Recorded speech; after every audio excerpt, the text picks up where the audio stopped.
Bonjour, monsieur Christian. Vous êtes la directrice générale de la Direction générale des recettes de la ville de Kinshasa, mais vous décidez de démissionner. Pourquoi ? Tout simplement parce que j'ai d'autres ambitions politiques. Je me mets à la réserve de la République pour le servir autrement, pour la servir autrement. Ambition politique, qu'entendez-vous par ambition politique ? Vous êtes candidate gouverneur du Maïndombe ? Vous le saurez dans si peu, je n'avance rien. Je dis bien que je suis dans la réserve de la République. Démission uniquement pour raison d'ambition. C'est clair, parce que l'autre ambition, on ne peut pas combiner les deux en fait. On ne peut pas combiner les deux fonctions. Les ambitions que j'ai pour ailleurs m'obligent de démissionner de ma fonction actuelle. Vous démissionnez au moment où on parle d'indélicatesse à la Direction générale des recettes de Kinshasa. Une société se serait vue attribuer ou payer des montants, on parle de 2 milliards de francs congolais de détournés à l'avantage de la société Hologramme avec qui vous seriez très en contact. Merci pour cette question. La société Hologramme appartient à mon frère biologique, Émile Bola, et qui est partenaire de la ville depuis des années, avant même mon arrivée à la tête de la DGRK. Donc j'ai trouvé cette société ici, et moi je n'ai été nommé qu'il y a 1 an, donc juin de l'année passée. S'il y a détournement, laissons les enquêtes se poursuivre. Mais sinon, je ne suis impliqué ni dans l'IDF. La Direction générale de la DGRK, DG que je suis, je ne vois que le compte de la DGRK. Or, j'ai lu comme vous, on parlait d'un compte receveur. Le compte receveur, c'est un compte de la ville. C'est un compte receveur, on appelle le compte receveur DGRK, qui perçoit tous les paiements. Et c'est à partir de la clé de répartition qui se trouve dans l'arrêté, chez nous c'est l'arrêté 190 des 15 juillet 2019, les instructions sont dans cet arrêté du ministre des Finances donnant la clé de répartition. Pour les impôts, il y a 65% de la ville, 28% pour le compte des GRK mobilisation, 7% pour le compte de fonctionnement des GRK. Pour les taxes, puisque dans les taxes, il y a intervention des partenaires et des services d'assiette, il y a 5% pour la rétrocession de services d'assiette, 10% pour le partenaire, et la DGRK et la ville pour le reste. Donc, s'il y a des détournements dans un compte receveur, ça ne concerne pas la DGRK et loin encore Madame Rita. J'étais DG de la DGRM, qui veut dire Direction générale de recettes de Maïndombe. J'étais DG là-bas et M. Émile Hologramme était toujours à Kinshasa. Il n'y avait pas de problème, il n'y avait pas de lien. C'est parce que je suis DG maintenant à la DGRK et que lui, il est aussi Hologramme et à Kinshasa qu'on fait ces liens. S'il n'était pas Émile Bola, c'était une autre personne, on n'aurait pas fait le lien entre ma fonction, ma personne et cette société. C'est pas pour cette raison que vous démissionnez ? Non, du tout. Pourquoi ? Du tout, non. Pour éviter le mélange des genres ? Non, parce que, bon, je dis bien, il y aura enquête. C'est quand même les fonds de la province. Et puis, il y a une banque qui est citée. Donc, si ça est un détournement, la banque va faire des enquêtes, la ville va faire des enquêtes. Et vous saurez le résultat. Je suis toujours à Kinshasa. S'il y a un problème, je suis à votre disposition. Dans quel état était la DGRK ? Parce qu'on n'oublie pas que ça fait exactement 1 an que vous avez été nommé. Dans quel état était la DGRK quand vous êtes arrivé ? On parle de multiples comptes bancaires, personnel pléthorique. Le gouverneur a récemment d'ailleurs déclaré que les recettes de la ville étaient quasiment gagées par son prédécesseur. Écoutez, je ne parle pas au nom du gouverneur ici, encore moins de son prédécesseur. Moi, je ne parle de la DGRK. La DGRK, elle est autonome. L'autonomie de la DGRK, elle a été créée en 2008 pour que la ville puisse se prendre en charge. Parce que ne vous oubliez pas que la ville de Kinshasa a un statut d'une province, mais c'est une ville. Donc là où il y a toutes les institutions qui piétinent sur Kinshasa. Les difficultés trouvées à Kinshasa, ça ne dépend pas seulement de la DGRK, mais les difficultés sont d'abord l'incivisme fiscal. C'était parmi ces trucs, parce que vous ne pouvez pas imaginer, je l'ai dit dans d'autres émissions, pour une ville où on trouve 15 millions d'habitants, on peut même dire que le 10e c'est 1 500 000 habitations. Mais nous n'avons même pas 100 000 assujettis. Dans notre répertoire, nous avons 60 000 assujettis et qui ne sont pas tous actifs. Les actifs sont ceux qui payent tous les mois et ils sont à moins de 30 000. Donc c'est cet incivisme fiscal qu'il faut d'abord battre. Et il y a des lois qui empêchent la DGRK à percevoir d'autres impôts. Par exemple, l'impôt sur les revenus locatifs. J'étais dernièrement dans vos antennes pour en parler. Toutes les sociétés, la seule richesse de Kinshasa qui n'a ni or ni diamant, n'a comme richesse que les immeubles, le boom immobilier qui est à Kinshasa.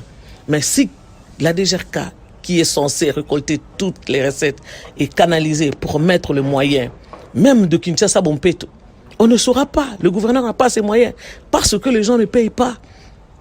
Le gouverneur ne sera pas en mesure de financer avec les recettes de la ville son opération propreté. Mais il ne saura pas, parce que je vous dis qu'il saura si seulement chacun de nous se mettait à payer. Et les sociétés immobilières, le cas dont je vous dis, c'est des millions de dollars qui ne sont pas payés. Tout simplement parce que les gens se cachent sur une loi de 1969, considérant les revenus comme les bénéfices. Or, les revenus sont des produits pour ces sociétés-là, et les impôts sont que des charges à déduire et aller payer le bénéfice à la DGI.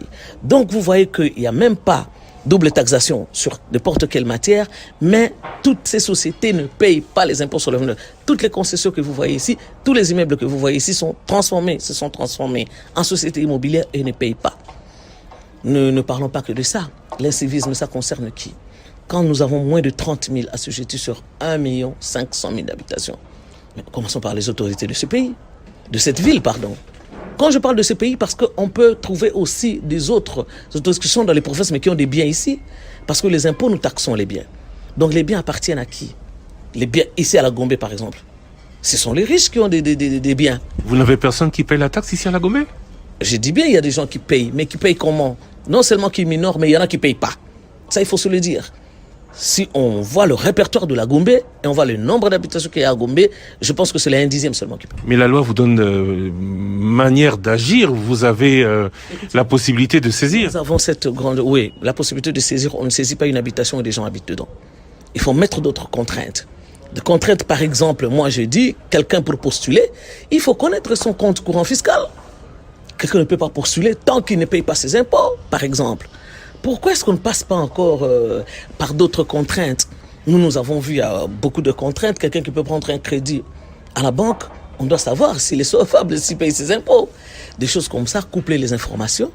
Il y a beaucoup de choses. Pour en arriver là, la régie elle-même aussi, on doit faire le renforcement des capacités des agents. On avait 1000 agents, aujourd'hui on en a plus de 2000 quelque chose. Engagé par qui? Ah ben comme ça, sans le recrutement... Vous en avez vous-même engagé pendant cette année? Non. Moi, j'ai engagé, on ne va pas dire, j'ai trouvé 2000 et quelques agents. Il faut dire que quand on vient avec ses propres experts aussi, parce qu'on n'a pas confiance avec les gens qu'on a trouvés.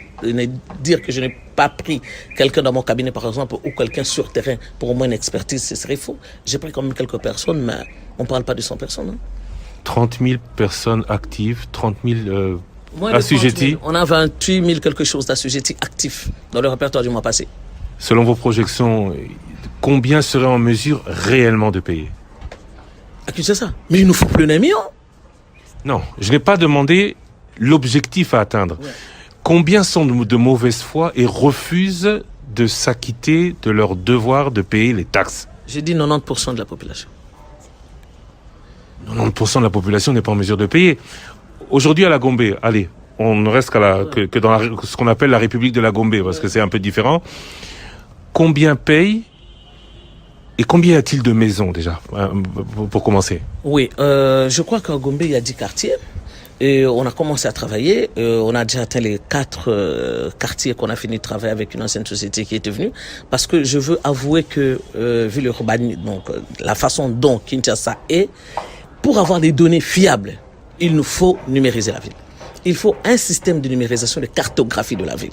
Et pour avoir ce système, il faut soit venir avec des drones, nous sommes encore incapables, ou bien venir avec des données satellitaires pour en faire. Mais le gouverneur vient de signer avec une société qui sera capable de nous donner les nombres exacts des habitations, les nombres. Il y a trop de morcellement. Il y a trop de choses qui sont arrivées. Vous dire les chiffres exacts, le nombre exact, ce serait un peu difficile. Mais pour vous dire la vérité, les autorités, dans la base de données par exemple, on peut dire s'il y a 1000 autorités dans cette ville, il n'y a que 100 qui payent. 10%. 10%.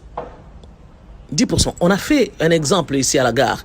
J'ai mis un guichet unique. J'ai invité tout le Parlement. J'ai invité tous les ministres. On a envoyé des invitations de tout le monde. Nous avons reçu, en dehors du gouverneur, en dehors du président de l'Assemblée, en dehors de 1 ou 2 ministres, nous avons reçu 2 ministres nationaux seulement. Le manque à gagner est donc énorme. Le manque à gagner est très énorme. Je passe par exemple dans les vignettes. J'ai parlé avec vos amis dernièrement. Si nous comptons de la lettre A à Z, nous avons 10 000 par lettre. Donc il y a eu 200 lettres de A à Z à l'alphabet à 26 lettres. On a 260 000 véhicules enregistrés. Si nous rajoutons les lettres d'à côté, B, C, D, on est déjà à la lettre F.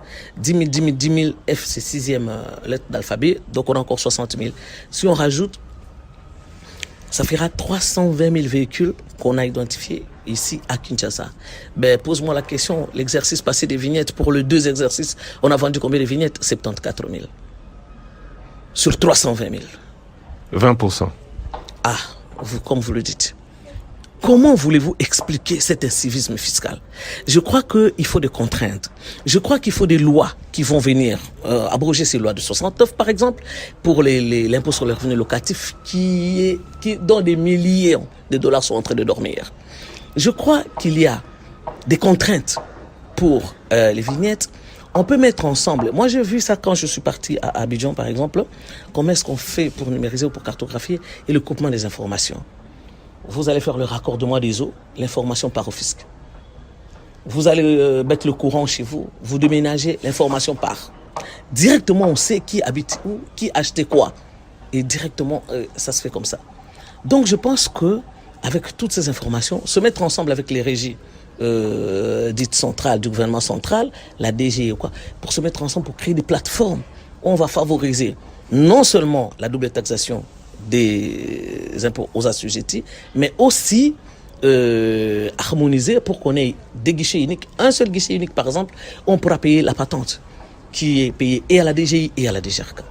Ce sont des choses, la base de données, si nous avons aujourd'hui ce pauvre répertoire, mais le gouvernement central, avec la chaîne de recettes qu'ils sont en train de mettre en place, ils ont des logiciels comme Isis, ils ont des logiciels comme le Gérard, ils ont des logiciels. L'autre logiciel est uniquement le répertoire de la base de données. Si on connecte ce logiciel à la DGRK, nous aurons des informations directement, nous allons taxer les gens.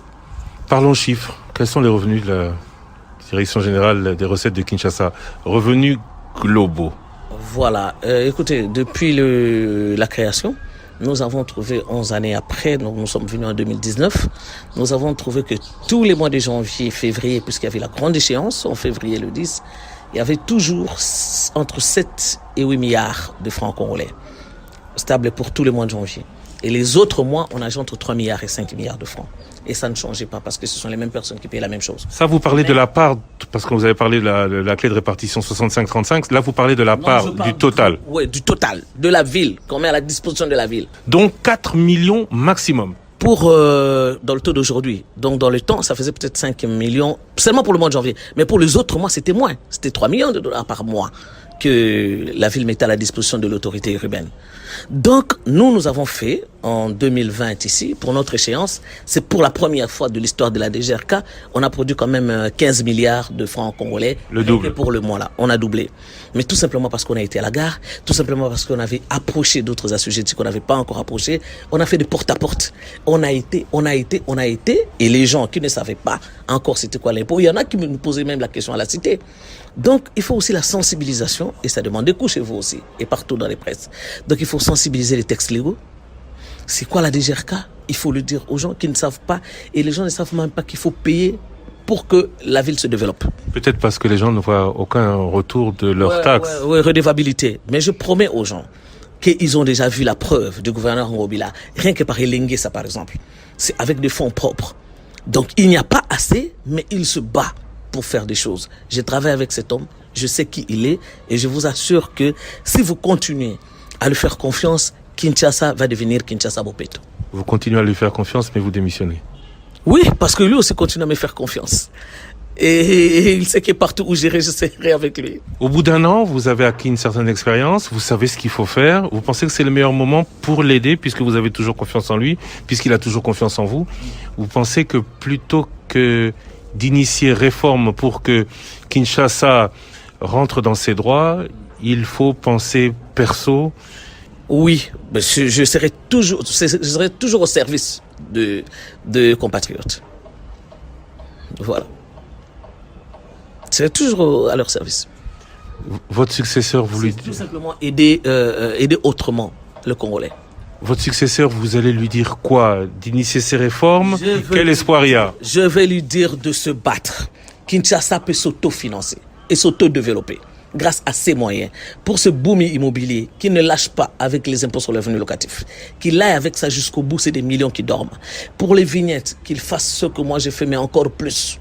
Coincer certains véhicules, commencer plus tôt et renforcer la capacité des agents de la DGRK. Ils sont là, mais ils peuvent faire mieux. Je demanderai aussi au gouvernement tant central que provincial d'appuyer cette régie. Quand on veut attendre un résultat de son enfant, on doit investir dans cet enfant. L'envoyer à l'école, faire des choses où on peut attendre quelque chose. Qu'est-ce qu'on a fait de la DGRK? J'ai trouvé 2 bus pour 2000 agents. Quels sont les bâtiments de la DGRK? Les bâtiments administratifs. Allez voir la condition des gens, de vie des gens. La paye même des agents de la DGRK. Quand vous payez, je vais dire le dernier agent touche au taux actuel, moins de $100, $99, je crois, quelque chose. Avec ça, que voulez-vous attendre de quelqu'un? Vous pensez que c'est possible d'espérer ça même des autorités nationales alors que seulement 10% d'entre elles payent l'impôt? C'est pourquoi l'exemple doit commencer d'en haut. Donc mon prédécesseur doit vraiment frapper sur la table. Et de toute façon, c'est aussi un cri d'alarme. Nous sommes des Congolais, nous sommes des compatriotes. Nous, on taxe les biens. Je parle même aux étrangers qui ont des biens à Kinshasa. Payez pour le développement de cette ville. Payez. Aucun pays ne peut se développer avec l'apport extérieur uniquement.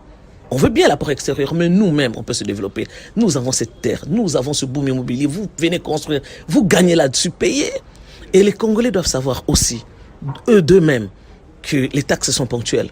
Tu arrives avec un sac au port, tu payes, tes doigts, c'est dans ton bénéfice. Tu fais ça, tu payes. Vous payez pour votre ville. Vous payez pour votre ville.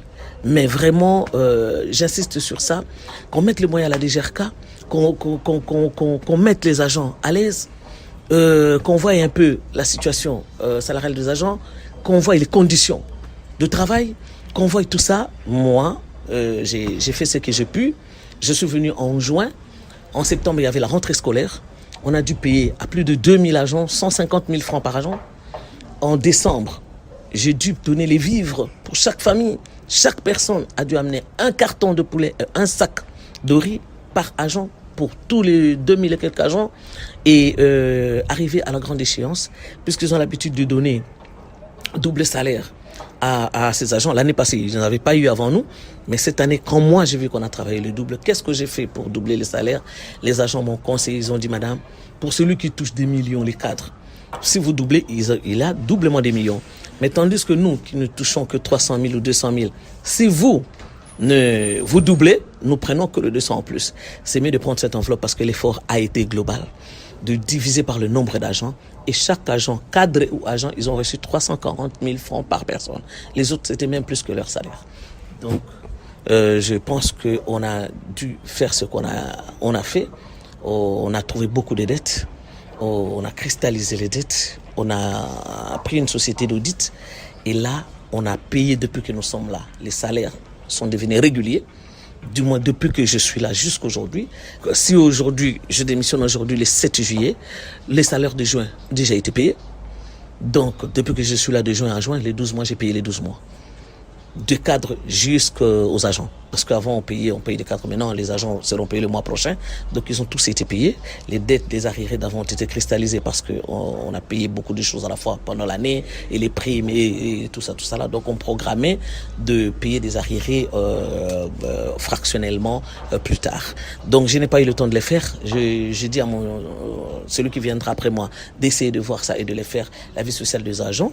Je remercie les agents. Je remercie encore le gouverneur qui m'a fait confiance. Pour la première fois, une femme à la tête de la DGRK depuis sa création. Je remercie tous mes collaborateurs, les directeurs qui ont travaillé sincèrement avec moi. Je les aime, je reste en contact avec eux. Je remercie tous les agents de la DGRK. Nous avons créé un espace d'entente avec ceux qui projetaient devenir des syndicalistes, parce qu'il n'y en a pas encore, mais on avait ouvert déjà les portes et on avait commencé les pourparlers. Je demanderai à mon successeur de le faire aussi, de continuer à écouter les agents, et la DGRK va aller de l'avant. Madame Rita Bola, bonne chance pour la suite. Merci, Monsieur Christian.